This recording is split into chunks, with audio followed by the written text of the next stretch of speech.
بسم اللہ الرحمن الرحیم۔ السلام علیکم۔ پرانے وقتوں کا ذکر ہے۔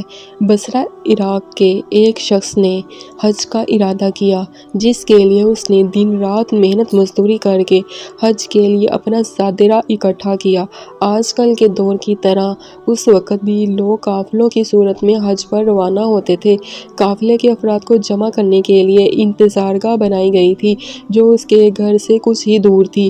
روانگی کے روز یہ شخص اپنے گھر والوں سے وداع لے کر نکلنے لگا تو پھرتے جذبات میں سب کے آنسو نکل آئے، اور سب نے اسے اپنی دعاؤں اور نیک خواہشات کے سائے میں رخصت کیا۔ اس شخص کے گھر اور قافلے کی انتظارگاہ کے درمیان ایک جنگل پڑتا تھا۔ یہ شخص تیز تیز قدم اٹھاتا جا رہا تھا کہ جنگل سے کچھ پہلے ایک گھر سے اچانک کسی خاتون اور بچوں کے رونے کی آواز نے اسے چونکا دیا۔ ان آوازوں میں اتنا درد تھا کہ اس سے رہا نہیں گیا۔ وہ گھر کے قریب پہنچ کر کان لگا کر کھڑا ہو گیا تو اس نے سنا کہ وہ خاتون رو بھی رہی تھی، اور ساتھ ہی ساتھ اپنے بچوں سے کہہ رہی تھی، بیٹا آج میرے پاس تمہیں کھلانے کے لیے کچھ بھی نہیں ہے۔ جو کچھ تھا وہ کل رات کو ہی ختم ہو گیا تھا، اور بچے بھوک اور پیاس کی شدت سے مسلسل بلک بلک کے رو رہے تھے۔ ایک طرف قافلے والے اس کا انتظار کر رہے تھے، اور دوسری طرف ایک بھوکا خاندان کسی کی بھی مدد کا منتظر تھا۔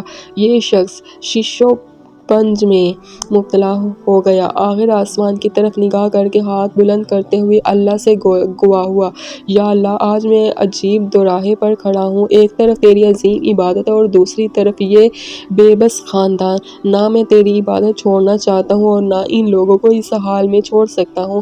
تو ہی رہنمائی کر میں کیا کروں۔ اور اگلے ہی لمحے اس شخص نے اس گھر کا دروازہ کھٹکھٹایا۔ خاتون نے دروازہ کھولا تو یہ شخص بولا، بی بی میں نہیں جانتا کہ تم لوگ کون ہو، بس میں ادھر سے گزر رہا تھا کہ تمہاری رونے کی آواز نے مجھے رکنے پر مجبور کر دیا۔ میں نے تمہاری ساری باتیں سن لی ہیں۔ یہ لو میرے پاس کچھ پیسے اور کھانے کی چیزیں ہیں، ان سے اپنے اور اپنے بچوں کے لیے کچھ کھانے پینے کا بندوبست کر لو۔ وہ خاتون اپنے جذبات پر قابو نہ رکھ سکی اور روتے ہوئے بولی، اے اجنبی، پچھلے دنوں میرے شوہر کا انتقال ہو گیا تھا، تبھی سے ہم پر مصیبتوں کے پہاڑ ٹوٹ پڑے ہیں۔ آپ کی بہت بہت مہربانی جو آپ نے ہم غریبوں پر اتنا رحم کیا۔ اللہ آپ کی دینی مراد پوری کرے۔ حج سے بڑھ کے اس شخص کی دینی مراد اور کیا تھی، لیکن حج پر جانے کے لیے کل سرمایہ تو راہ خدا میں قربان کر دیا تھا۔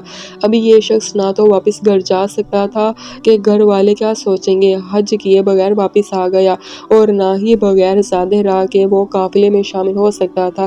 چنانچہ وہ قریب کے جنگل میں چھپ کر بیٹھ گیا اور حج کے دنوں کے گزرنے کا انتظار کرنے لگا۔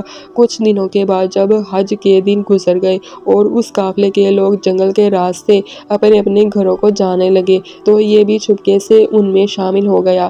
تبھی ایک شخص اس سے مخاطب ہوا اور بولا، جناب حج مبارک ہو، میں نے آپ کو فلاں جگہ آب زمزم پیتے دیکھا تھا۔ پھر کچھ دیر کے بعد ایک اور شخص بولا، میں نے آپ کو سعی کرتے ہوئے دیکھا۔ ایک اور شخص بولا، میں نے آپ کو طواف کرتے دیکھا تھا۔ عرض کہ ہر حاجی اس کی حج کے موقع پر موجودگی کی دلیل دینے لگا۔ یہ شخص گھر پہنچا، گھر والوں نے بھی پرتپاک استقبال کیا اور حج کی ڈھیر ساری مبارکباد دی، لیکن یہ شخص اندر ہی اندر پریشان تھا کہ میں تو حج پر گیا ہی نہیں تھا، تو پھر کیوں ہر حاجی میرے وہاں پر موجود ہونے کی بات کر رہا ہے۔